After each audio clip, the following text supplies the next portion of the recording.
İnsan hayata kendi iradesiyle başlamaz. Ne hangi ailede doğacağını seçer, ne hangi dine mensup bir çevrede büyüyeceğini, ne de hangi sosyal ve ekonomik koşulların içine düşeceğini. İnanç sistemi, kültür, dil, imkanlar ve sınırlar. Birey henüz kendini tanımadan önce belirlenmiş olur. Hayatın başlangıç çizgisi herkes için farklı bir yerden çizilir.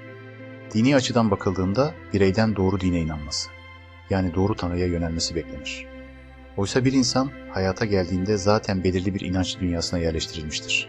Dinine bağlı bir Hristiyan ailede büyüyen bir bireyin yetişkinliğinde Müslüman olması ya da tam tersini yapması teorik olarak mümkün olsa da pratikte son derece düşük bir ihtimaldir.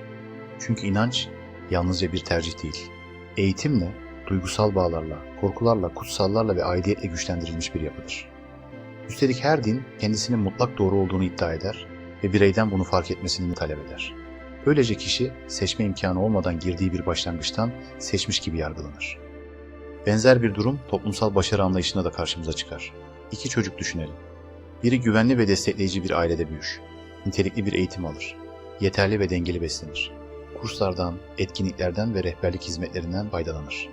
Fiziksel ve zihinsel gelişimi sistemli biçimde desteklenir.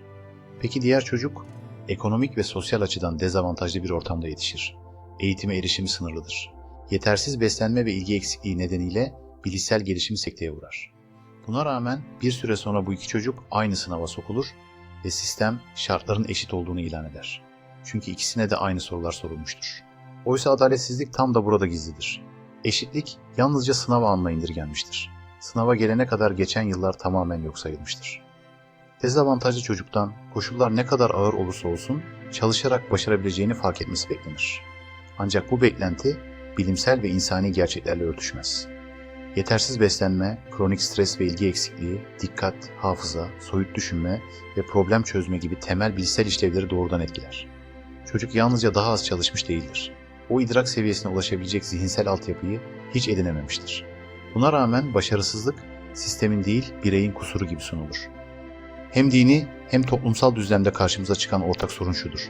Kontrolümüz dışında belirlenen başlangıç koşulları görmezden gelinir. Ardından bireyden mutlak doğrulara ulaşması ve mutlak başarı göstermesi beklenir. Oysa eşit sorular sormak eşit şartlar anlamına gelmez. Süreç eşit değilse sonuç üzerinden yapılan yargı adil değildir. Eğer ilahi ya da toplumsal bir adaletten söz edilecekse bu adalet yalnızca sonuçlara değil, başlangıçlara ve süreçlere de bakmak zorundadır. Aksi halde bireyin itirazı meşru hale gelir. Eşit koşullarda başlamadım.